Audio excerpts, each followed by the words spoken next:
good evening. Welcome to everyone who has joined us tonight. I'm Shreya, and with me I have my friend Nivesh. We are currently students at XLRI for the PGDM-HRM program.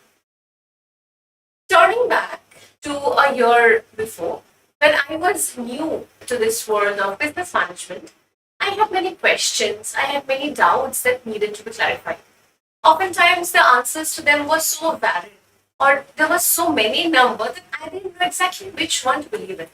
And at other times, there were some questions to which answers I never found. So today, we have this session so that you can address these and you can gain some clarity about the career that you are going to pursue very soon.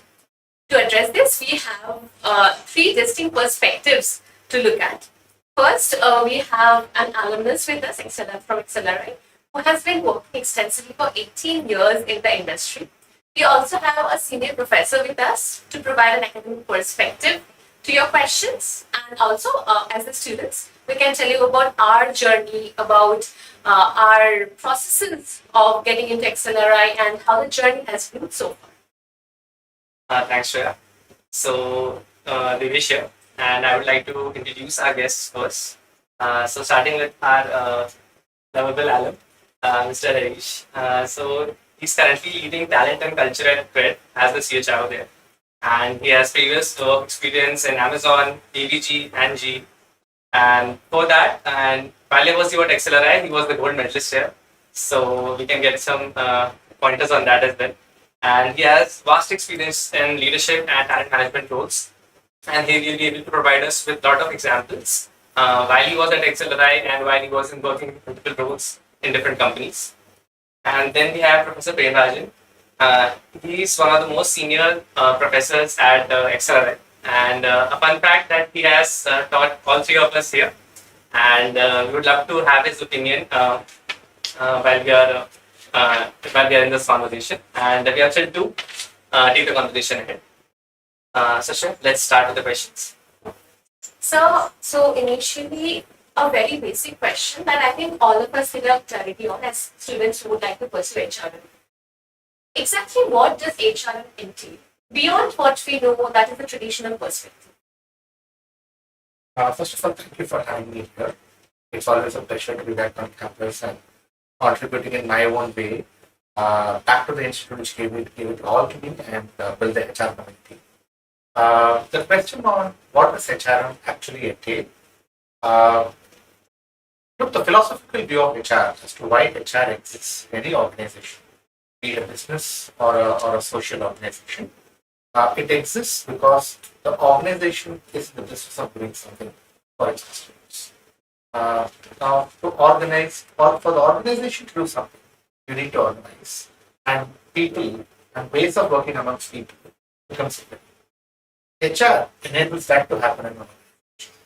If you go into this realm of HR, looking at HR this way, I would say the purpose of the HR function is to proactively identify and eliminate blockers that come in the way for people in the organization to serve customers and make the business. If you keep this paradigm of HR in mind, HR is as central, as core as any business function that you can think of, whether it's finance, marketing, supply chain, and so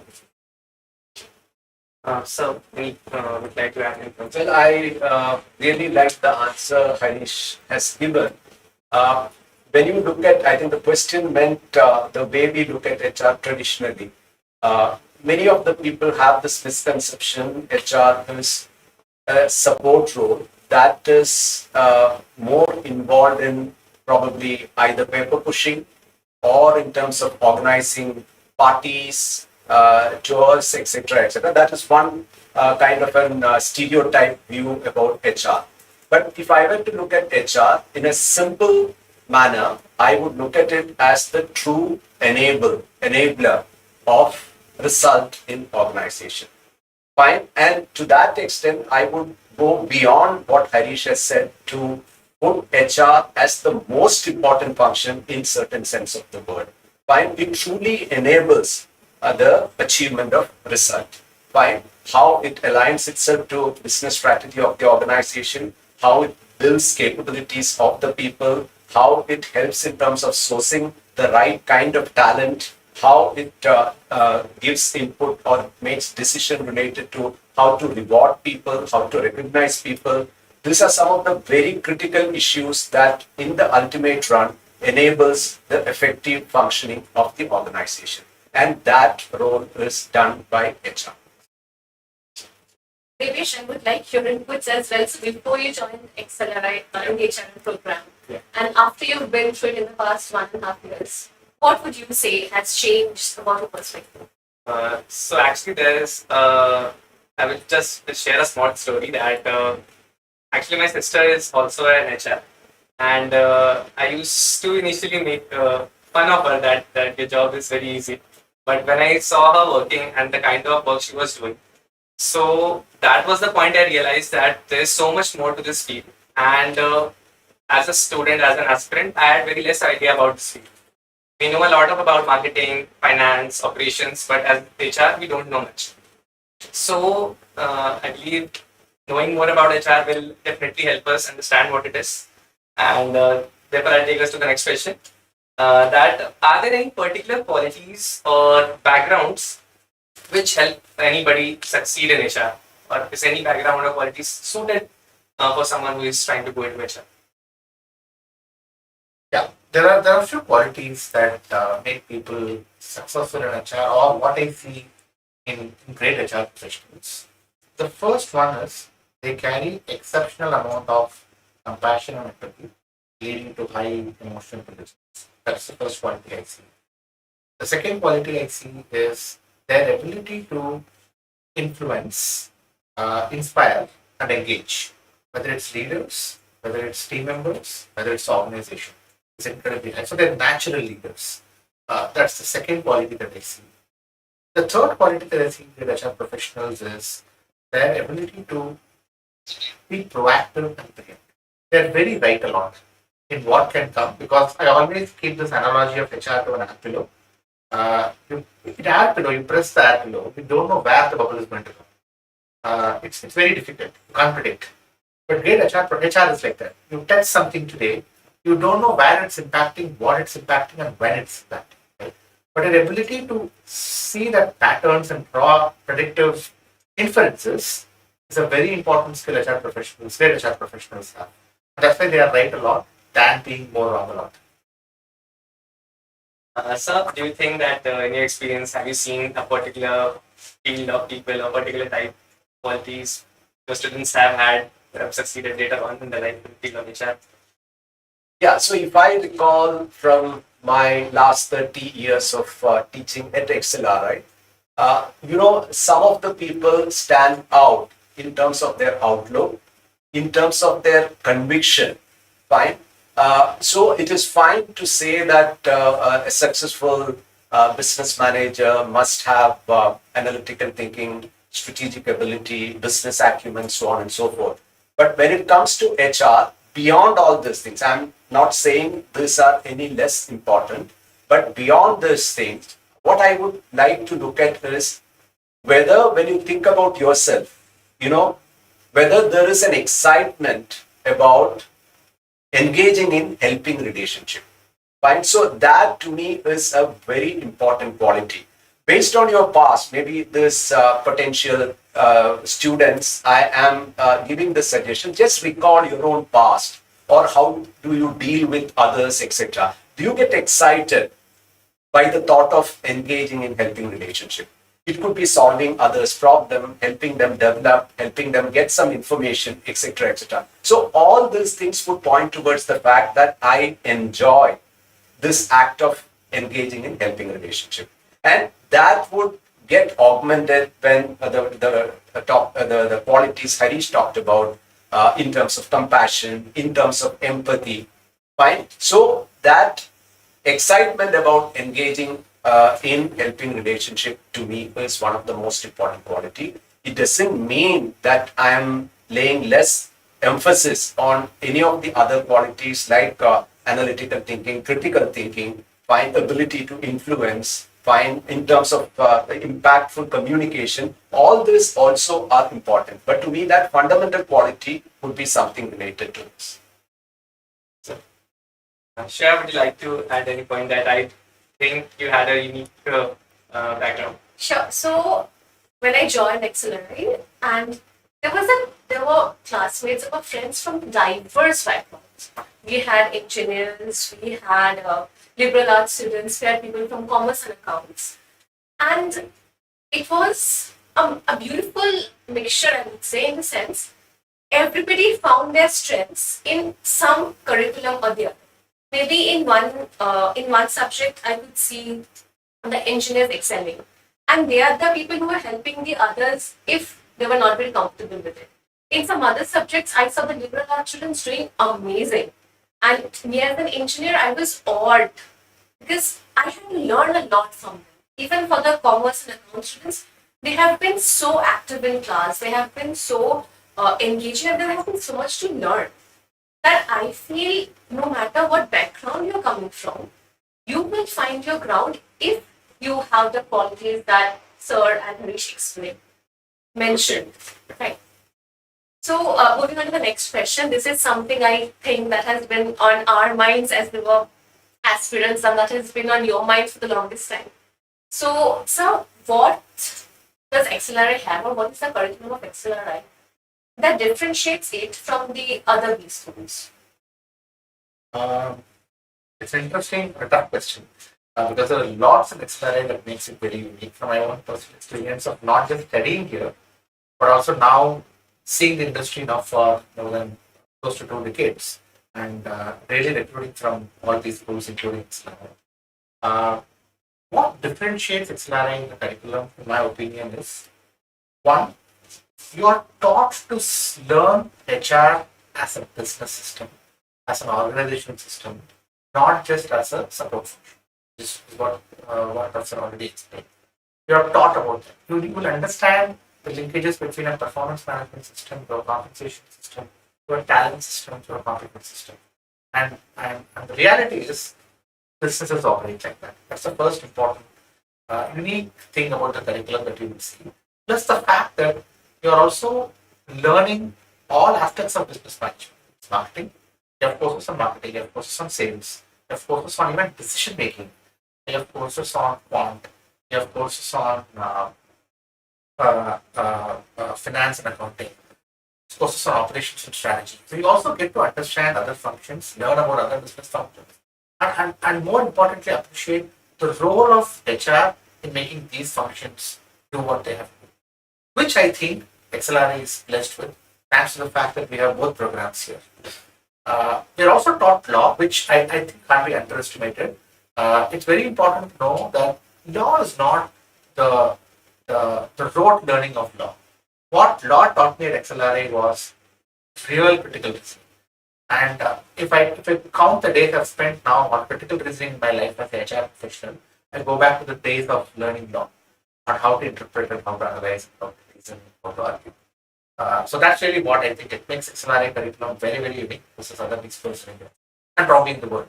So, touching on one point that you mentioned, and how would you say the HRM program differentiates itself from the BM program?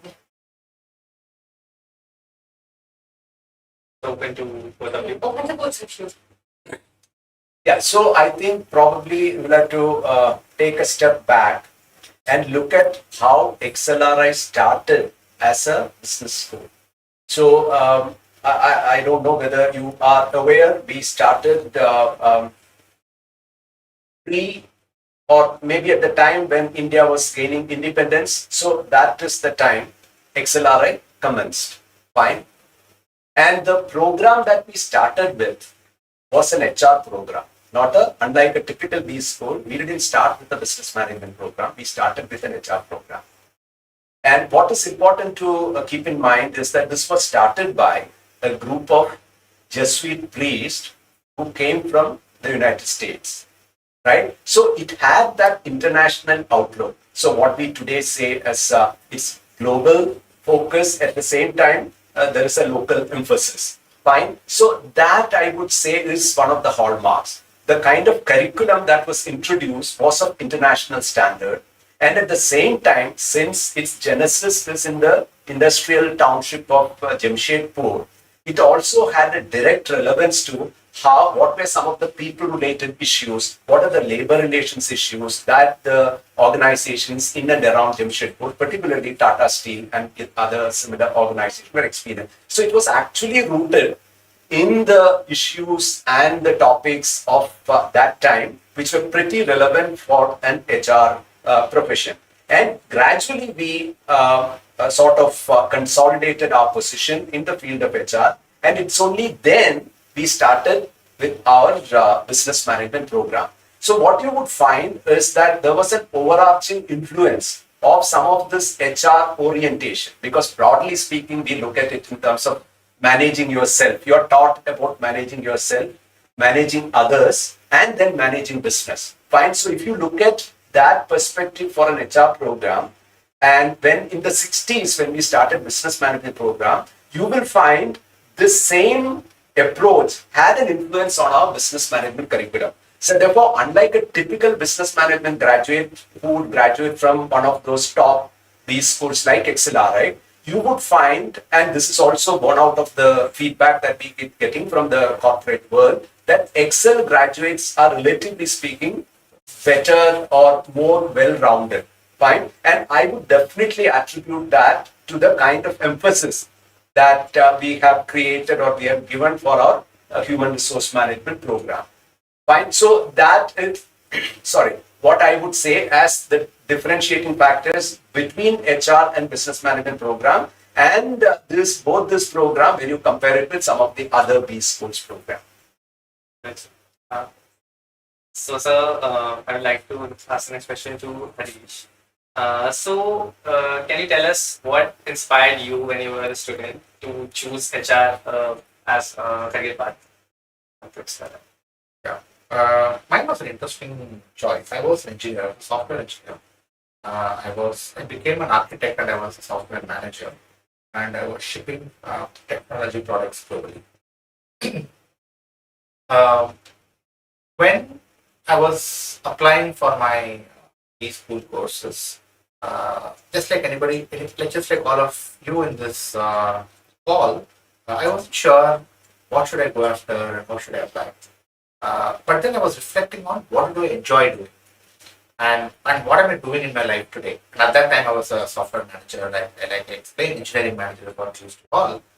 And I was enjoying, and I realized bulk of my time in delivering and shipping software was actually going in managing people,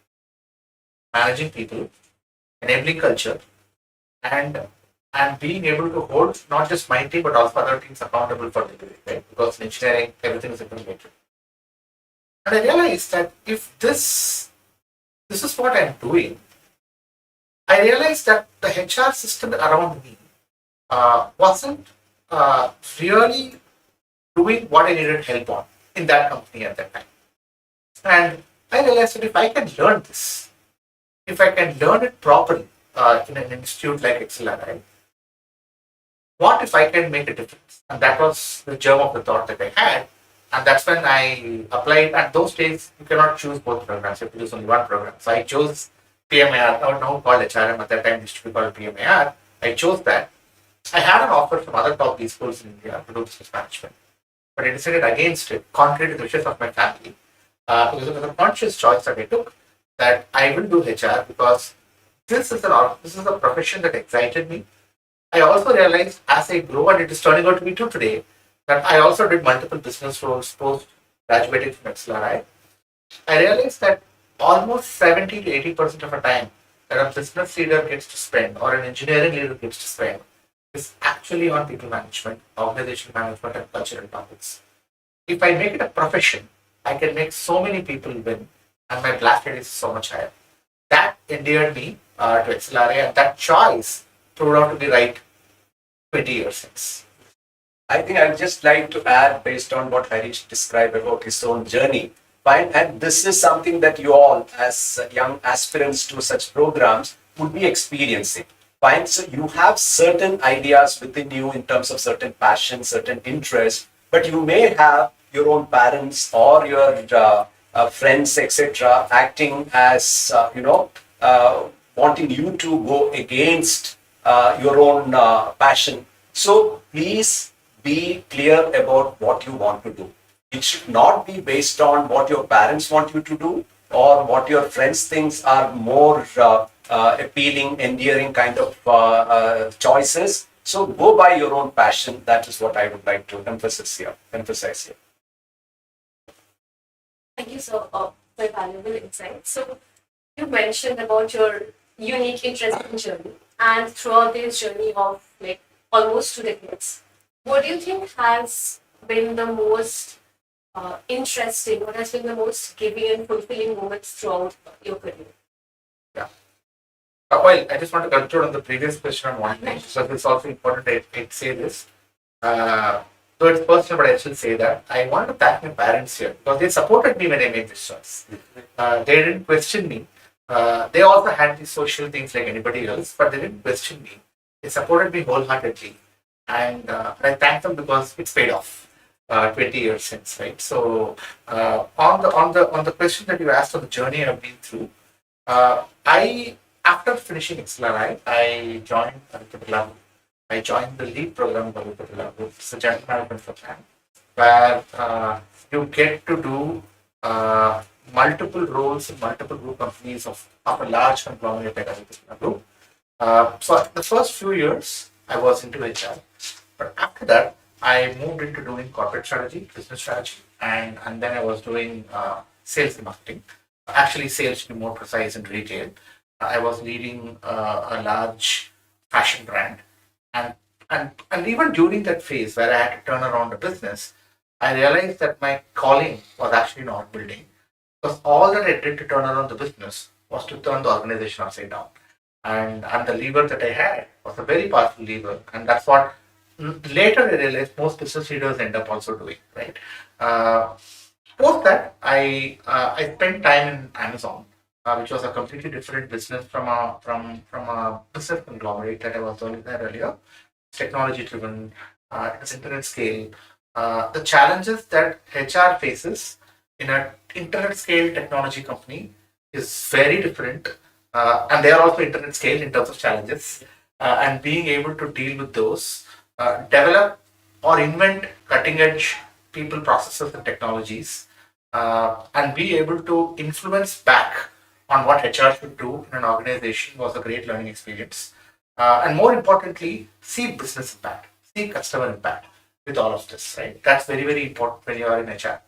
And now with a company like CRED, where we are building inch by inch of what great culture should look like. Right? In all of my journeys, if I just talk about few common things, uh, as a HR professional, and I'm saying this because the audience needs to know what's in it, what is like getting into HR, right? In all of this, I am accountable for somebody else's accountability. Let me explain what I mean by that. Uh, in our organization, you've got teams. Teams have team leaders, and team leaders have their bosses, and ultimately they're delivering on business goals or organizational goals. Now, ultimately, the team members don't report you; they report into the respective business teams hierarchy. But you are accountable in ensuring that they do the right thing for the team member. So, are you the one who can take accountability of making somebody else accountable? Then HR is the function for you. Second, second important thing about HR is there will be lots of shades of gray. Everything will not be black and white. Everything is not going to be 0 or 1 or an Excel sheet. You will have to make decisions with lots of shades of gray. How will you make decisions? Most importantly, one thing learning HR will teach you in life is how do you make decisions with 70 to 80% data. The remaining is all gray. And how do you make that decision, right? That's something you will have to learn to appreciate and practice if you are in HR. And third, what I called out earlier, how can you operate in anticipation and not in reaction? A lot of things that you do today, it's almost like a doctor performing a surgery. Do you want to do the surgery now or later? What's the consequence in human body? HR is exactly that. That sometimes you may do the surgery early on and kill the patient. Sometimes you may not do the surgery and save the patient, right? All these choices are made by HR professionals in an organization. This is very interesting I love perspective. it. So on that, Harish, like many people, many students have this doubt that if they choose HR, would they limit the opportunities they have? So, seeing your career, we have seen that you can start in HR, work in retail, move to a tech company, move to a startup, and make impact everywhere.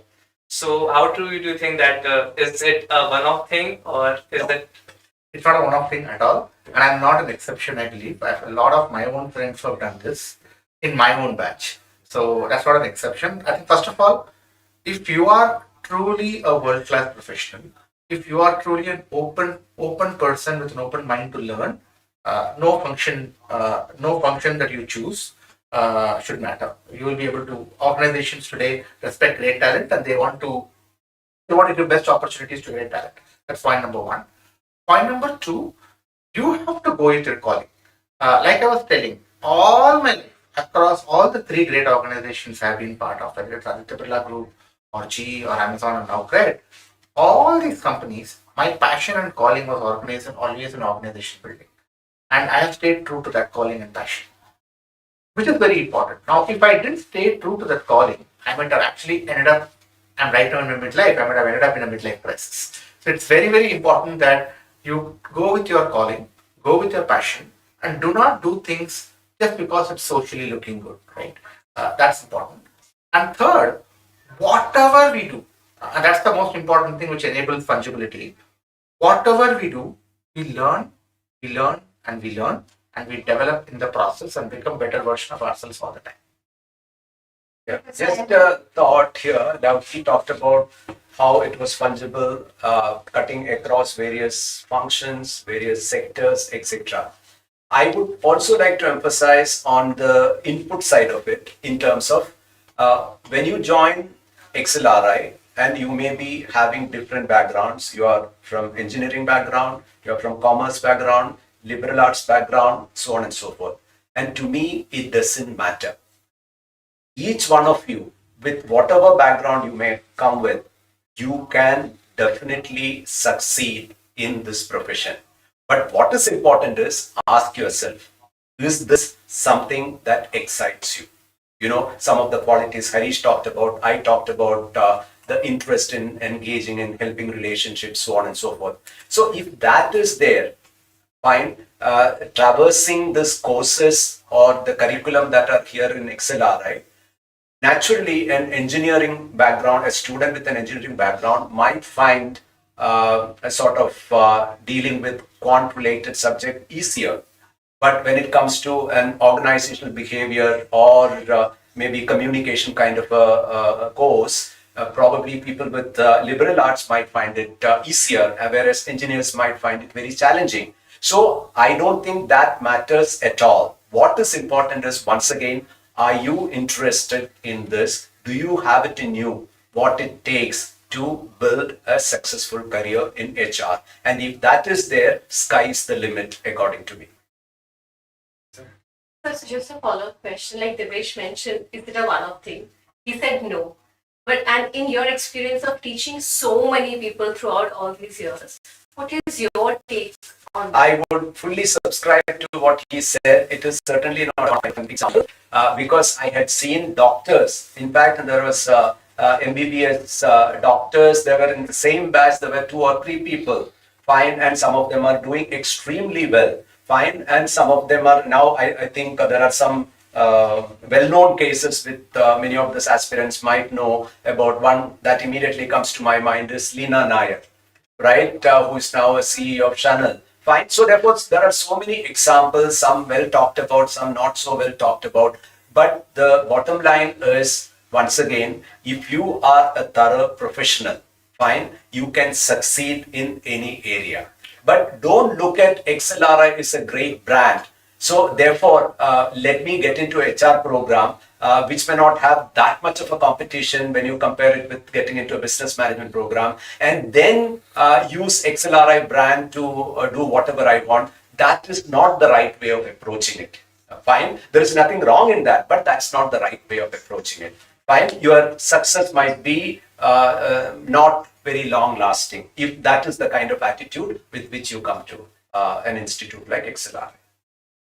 Great advice, sir. So, sir, any final advice for the students who are right now thinking of giving that exam and try to go for HR. On a fun note, going through that itself is a learning experience. I think enjoy the experience of going through that. That's the first thing I would say. But more importantly, I will reiterate what Professor Premarajan said. Uh, do you enjoy seeing others' success with compassion and empathy? Number one. Do you think you have the confidence to be able to inspire, engage, and influence others, their mindsets and goals? Uh, do you enjoy taking decisions that are that have a long-term impact, not today and tomorrow and day after tomorrow? Do you enjoy taking decisions and do you want to play long and run a marathon kind of a role? Then choose HR. Do not choose HR, like Professor said, just because you're getting into a brand called XLRI. The biggest injustice you can do to yourself is that. Because you will not, if you are not doing it for the right reasons, you will end up regretting the choice. Take the choice because this function and who you are is a natural choice. Then XLRI is a great place to amplify your feelings and aspirations. So, do you have some learning, I would say, that you had achieved so many years ago that you still hold true to this date, that you're still applying to the organizations? So I think the first important thing in XLRI that you learn is personal standards of excellence. We used to have the analog clock in XLRI. I don't know, the digital clock, it was changed to digital clock. I don't know if you know why they changed it. It instilled in us time management discipline. When it is 6:29:59 as a class, in at 6:29:59. And what it teaches in organization is meeting effectiveness and meeting management, right? You start on time, end on time. It's dot. It's not 6:31. It's 6:30, 6:29, 59 seconds. That means, right? That's the first important thing. The second thing I think I learned in XLRI is how you can seek. You should be a seeker to learn. And the beauty about XLRI is the faculty community is they don't behave like faculty. Actually, they behave like one amongst you, which is very unique. And what it does is, if you are a seeker, there is so much to give. One of my friends, anecdotes, they told me this when I was joining XLRI. If you are a seeker in HR, don't worry, you're amongst the best faculty in the world. It's so true. And even today, when I have doubts in what I do, I call back and ask professor or others in related areas to say, am I doing something right? And even today, they're there. And that's what makes the bond that students have with the institute very, very special. So I think that also kind of means that the academic curriculum that we are going through, it's not just pen and paper rote learning that we are doing and getting the exams. It's also, if you're applying it, say 18 years later, means that what we are learning today will be implementable, will be practically implementable. Yes. When we are working for an organization. Yes. In fact, what I also encourage students whenever I come to XLRI is don't miss the lectures in the class for whatever reason. You're not going to get it back. And I mean it when I say this because I go back and refer my notes that I took in 2007 and some of the dilemmas I face today. Now that the whole session is aimed at creating a better understanding about what could be a career in HR, etc. Maybe I think it might also be a good idea for you two, as the senior students in the current batch of HRM program, to share your own experience, particularly now that you have completed 1 year, you are into a second year, and you had a summer internship process in some of the well-known companies. So, how was your journey? How has been your journey? Sure, sir. When I joined Excel, I was confident that I am at the right place, and that got reinforced as I went through the curriculum. And starting from the courses in the first year, where we are taught the basics of all the business functions like accounts, finance, operation, and law. So all these subjects were new for me, but at that time. But the professors, the teaching, the peers helped me grasp those concepts at that time. And I believe that was one of the best starts we could take. That is understanding the whole business at first, and then move on to understanding HR. So I believe in the first year, we were exposed to different functions and different fields of HR, different topics about HR. Organizational behavior is a concept that I did not know before coming here, and I really enjoyed studying it. And when I went to my summer internship, I got the chance to apply it and see what kind of impact it can create in just 2 months of work you do. So that has actually helped me stay more motivated and work in the field of HR.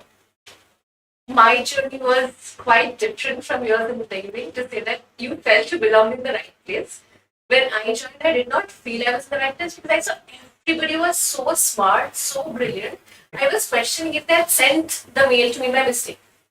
So the first term was very difficult for me because there were so many things going on at the same time, and there were so many different subjects I was exposed to for the first time in my life. Already heard of peer learning, but what peer learning to me meant was I had one friend in UG who was very smart. He used to teach us before the exam, and one friend to the group of four friends. It was very astonishing to me that here in the separate classrooms, people are peers. They're taking classes at 12 a.m., at 1 a.m., at 2 a.m., and they're doing it for the whole batch. So, what peer learning actually meant, this is where I learned it. And like you already mentioned, what we learned, it was so before my SIP, it was all about I was reading, I was seeing, giving the cases, we're solving cases, we're having this. But it was my first exposure to the corporate world during my SIP. And that is the first time I could see HR in action. So I was not very clear when I joined XLRI. I was not 100% clear exactly what HR is, which is why one of our first questions was, what is it beyond the traditional perspective? But when I saw the impact that it's making, when I saw the HR team, the impact, how they're operating on a day-to-day basis, the sheer amount of power they hold to, change the nitty-gritties of the organization, that was, in one word, just very overwhelming to me. And it was all in all, it was a very humble experience to see that, hopefully, maybe in 10 or 15 years' time, I can go to that place, I can have that power, that authority to make changes in the lives of so many people. And I think this is just the very beginning. This is where we are learning how to do it. The what is there, but the how is through the faculty members, through my peers. That's where I'm learning how. So it's definitely a very unique experience for me. So, any closing remarks? Are there, like, for instance, like beyond this kind of questions you were trying to ask us, are there any questions that are there? So all those things are covered. Okay. So we have one question. So we talked about what was good, what helped you, right? But there must have been, it's not always a rosy path, right? So what has been the challenging aspects of your journey? You mean XLRI? No, I'm sorry, in your career. Yes.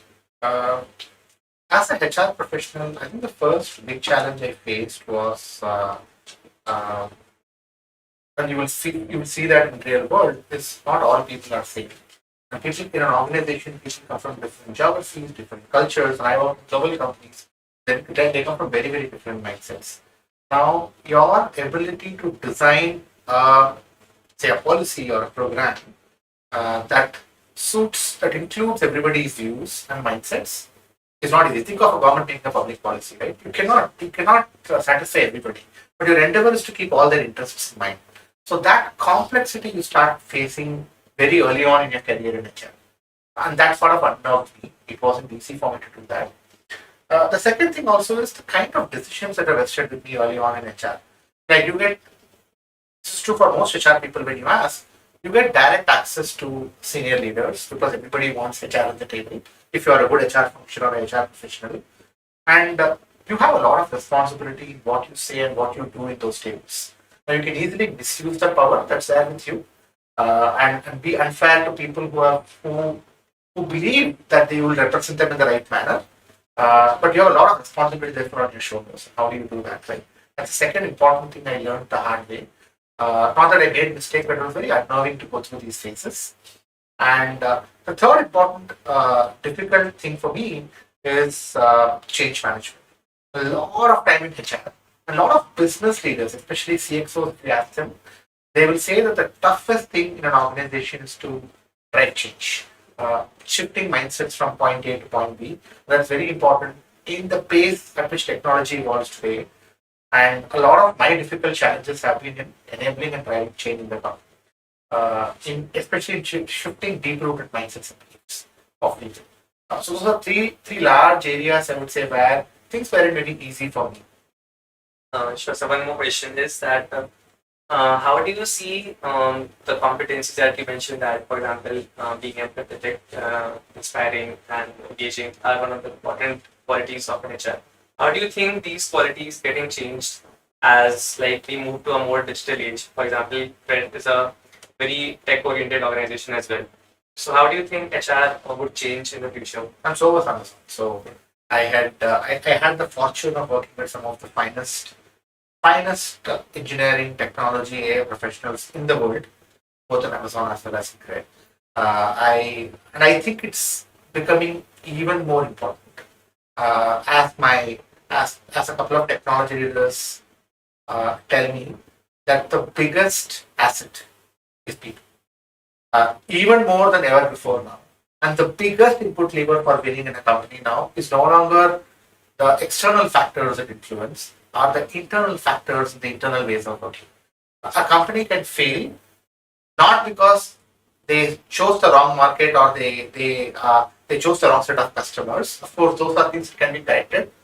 Where they fail is actually on the internal culture, the internal politics, the internal decay that they go through without even realizing. And that's where HR plays a very important role to do two things: to be the truth seeker for the company and to be the conscience keeper of the company. And on a lighter note, me and my CFO keep talking about it. He holds both of us are conscience keepers. He holds the fiduciary conscience and I hold the moral conscience. And we are two sides of the table to the CEO all the time. I would just like to say that the future is bright for HR as a profession. Sky's the limit in terms of opportunities. With new roles emerging in the function, there are a lot of opportunities. And if you have an interest, come to the mecca of HR, which is XLRI. Thank you, sir. Thank you, Harish. Thank you so much for taking out the valuable time to share your knowledge, to share your insights about HR as a profession, about HR at XLRI. And I think it has really helped us, and we have been really able to help you with your questions. And I hope you have gained some clarity on what HR means at XLRI, on what HR means beyond XLRI, and what you might, what type of person we are looking for, so that, 10, 15 years down the line, you can be in this chair. So I really hope that we have been able to provide information to you on this. And thank you so much for your time. Thank you.